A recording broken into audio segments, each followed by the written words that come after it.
Thank you, John, for helping share words of wisdom from Jonah. And it is a joy to share the word of the Lord with you this morning. First, I would like to share from the Gospel of Matthew, though. Matthew chapter 12, verses 38 through 42. And then we will pick up Jonah in the Old Testament. You know of the conflict that developed between Jesus and the religious leaders, scribes and Pharisees, and the gospel gives accurate details about how that conflict started and began. So this is just one incident in that episode. Then some of the scribes and the Pharisees said to him, "Teacher, we wish to see a sign from you." But he answered them, "An evil and adulterous generation asks for a sign. But no sign will be given except the sign of the prophet Jonah. For just as Jonah was 3 days and 3 nights in the belly of the sea monster, so for 3 days and 3 nights the Son of Man will be in the heart of the earth. The people of Nineveh will rise up in judgment with this generation and condemn it, because they repented at the proclamation of Jonah, and indeed something greater than Jonah is here. The queen of the south will rise up at the judgment with this generation and condemn it, because she came from the ends of the earth to listen to the wisdom of Solomon, and indeed something greater than Solomon is here." Herein the reading from Matthew. And from Jonah, the 3rd chapter of Jonah, I believe. Yes, the 3rd chapter of Jonah. The word of the Lord came to Jonah a second time, saying, "Get up, go to Nineveh, that great city, and proclaim to it the message that I tell you." So Jonah set out. He went to Nineveh, according to the word of the Lord. Now Nineveh was an exceedingly large city, a 3 days' walk across. Jonah began to go into the city, going a day's walk, and he cried out, 40 more days more, and Nineveh shall be overthrown." The people of Nineveh believed God. They proclaimed a fast, and everyone, great and small, put on sackcloth. When the news reached the king of Nineveh, he rose from his throne, removed his robe, covered himself with sackcloth, and sat in ashes. Then he made a proclamation. "By the decree of the king and his nobles, no human or animal, no herd or flock shall taste anything. They shall not feed, nor shall they drink water. Humans and animals shall be covered with sackcloth, and they shall cry mightily to God. All shall turn from their evil ways and from the violence that is in their hands. Who knows? God may relent and change his mind, and may turn from his first fierce anger, so that we do not perish." And when God saw what they did, how they turned from their evil ways, God changed his mind. Changed his mind about the calamity that he said would happen and bring upon them. And he did not do it. This is a blessing, the reading and the hearing of God's word.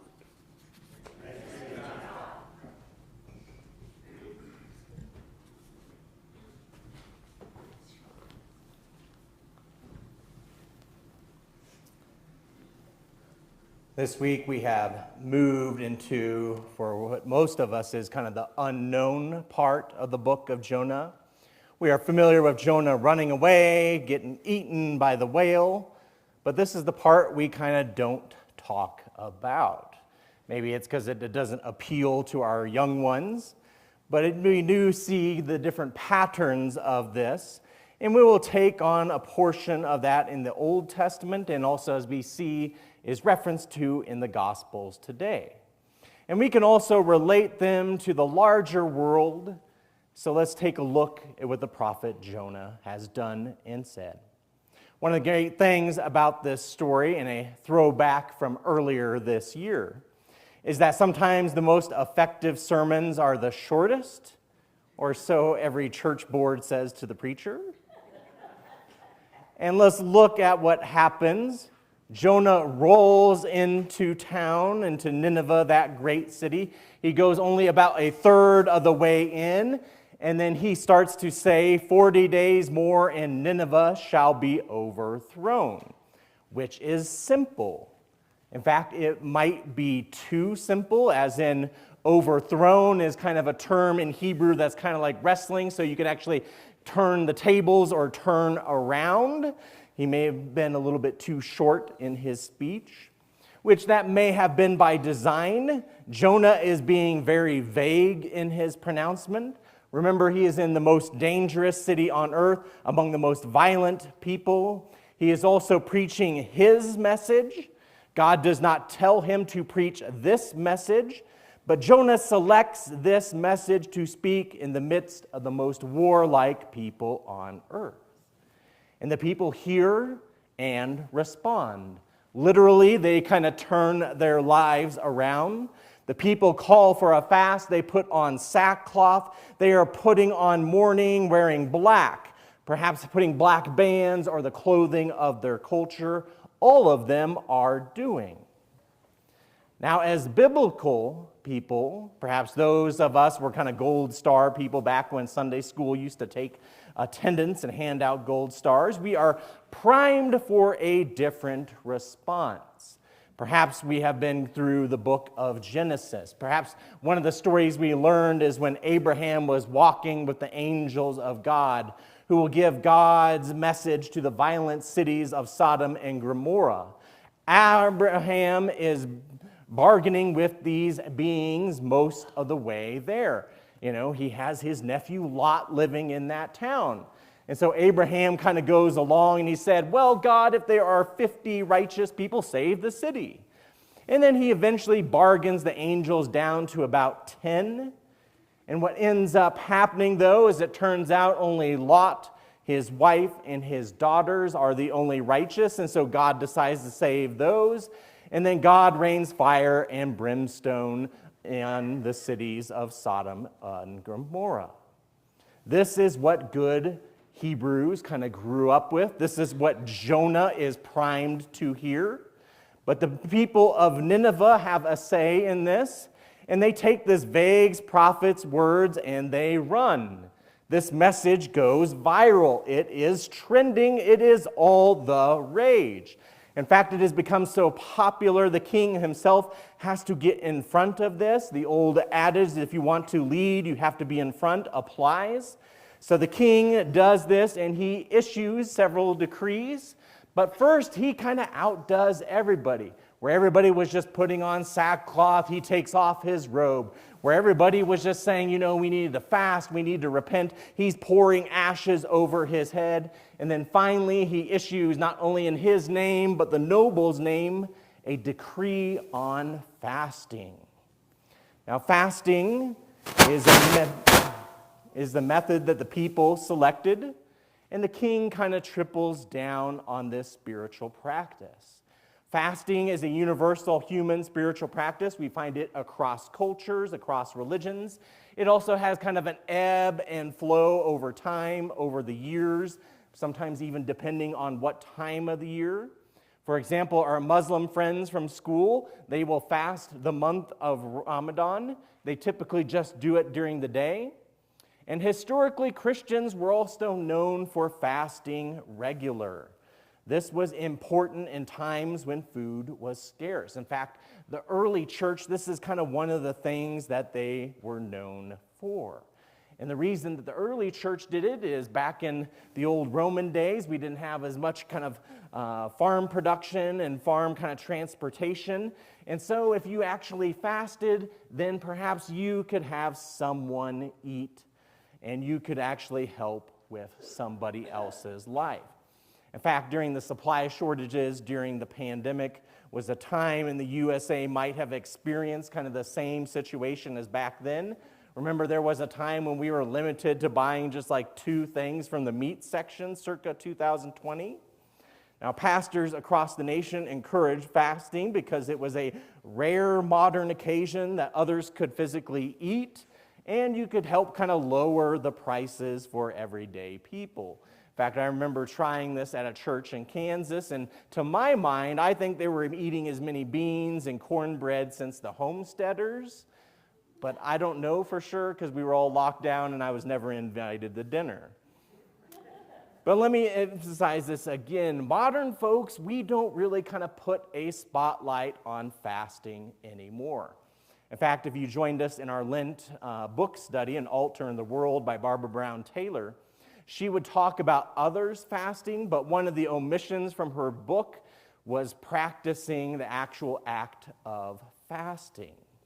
Now, if we do pick up fasting, it always tends to be a brother or kind of like that person at the gym who is doing some sort of weird podcast kind of fast or diet that they heard about. That's kind of out there in the zeitgeist.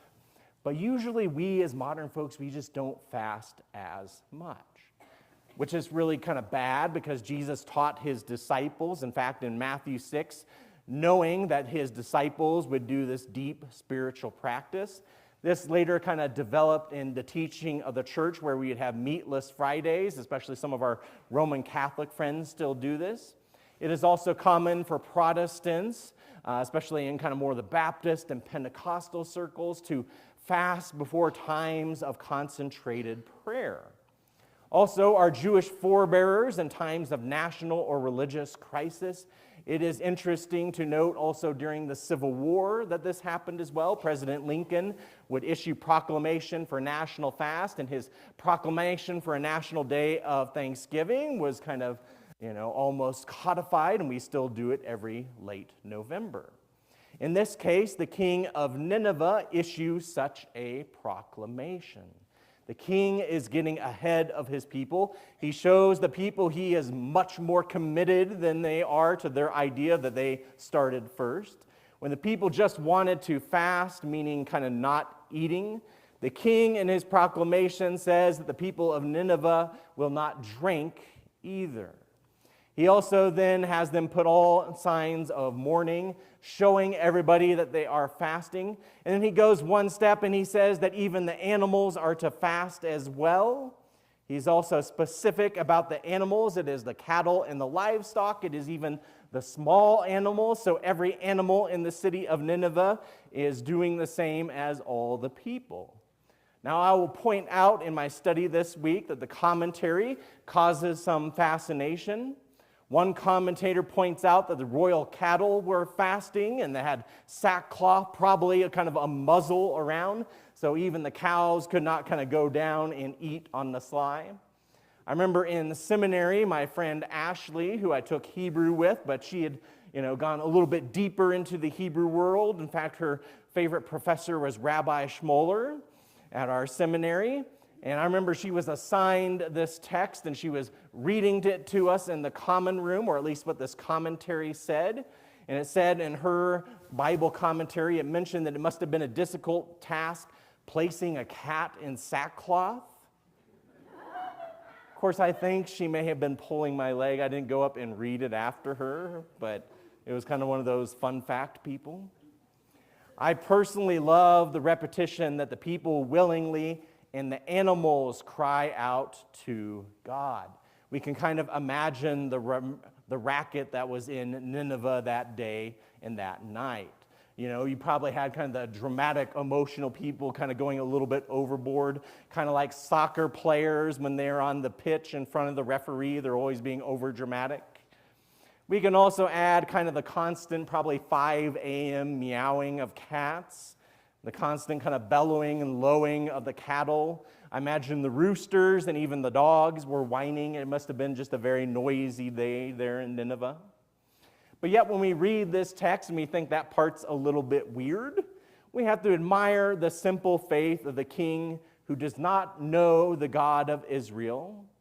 We forget that some people were kind of just not familiar with that God and did not grow up with stories of Sodom and Gomorrah, did not grow up with the stories of the sons of Israel plundering the town of Shechem, did not grow up as kids singing the walls will come tumbling down when we talk or sing about Jericho, nor does the king know of the prophets like Amos, who said, if calamity befalls a city, was it not God who caused it?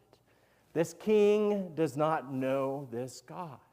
And he simply responds and does it decisively. But he is trusting. And he kind of says it with as much faith as he can. Who knows? Maybe God will change his mind.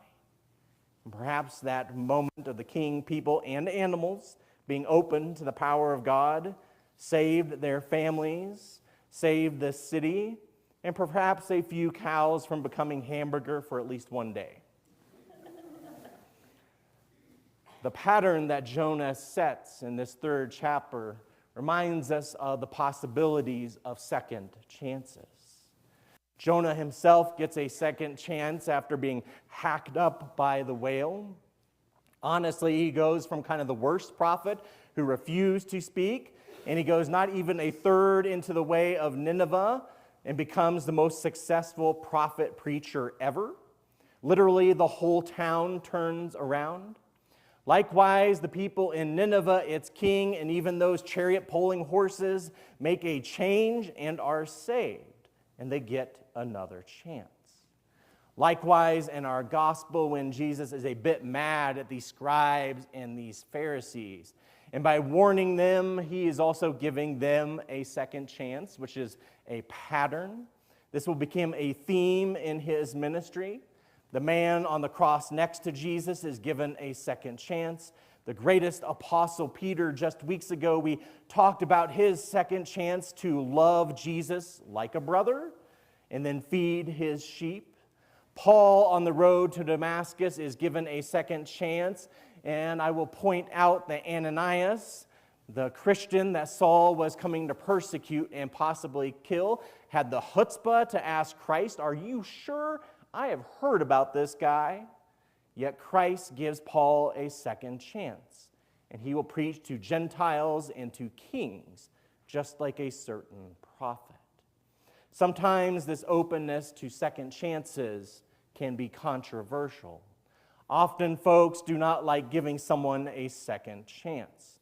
We like to think to what we in modern day call kind of cancel culture is new. Yet when Andy Warhol was talking in past generations about 15 minutes of fame, he never said it came twice. Those who are literary fans are perhaps quote F. Scott Fitzgerald, who famously said there are no second acts in American lives. And what he was meaning there is there's kind of no second chances. That is kind of what the theme of many of his books were. Even in our modern culture, Lin-Manuel Miranda sings in Hamilton that you have one shot, and he is not throwing away his shot. You have kind of that one opportunity. One of the things that people don't like about Christians is we will often give someone a second chance. We are quick to forgive. Sometimes it is automatic. A few months ago, I mentioned the forgiveness of the Amish community in Pennsylvania. Last month, we had the anniversary of the Manual AME in Charleston. After that tragedy, it surprised folks that the members of the church were quick to forgive. And many folks cannot stand this. It is still pretty countercultural that people of God do this first. This is often their first reaction. In fact, it really begins to confuse us who are encultured and live this type of life, that when we realize that other people do not forgive. Last few years, we have seen in this culture when someone gives an apology, but then the other side wants to hold that incident over for years. Unfortunately, it has taken Christians a while to pick up on this, and now instead of being kind of the first to forgive, we are more cautious and for to who and for what we apologize for. God, in our text, sees the people of Nineveh's reaction.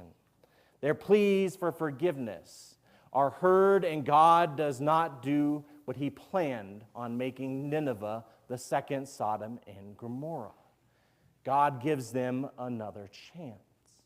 Next week, we will see in Jonah's response what sometimes we see in our own lives. We will see how Jonah responds to the grace that God has given. And we would expect somebody who has been given the grace of God to extend it. But we'll take a look at that for next week. But here and now, let us have a few moments of silence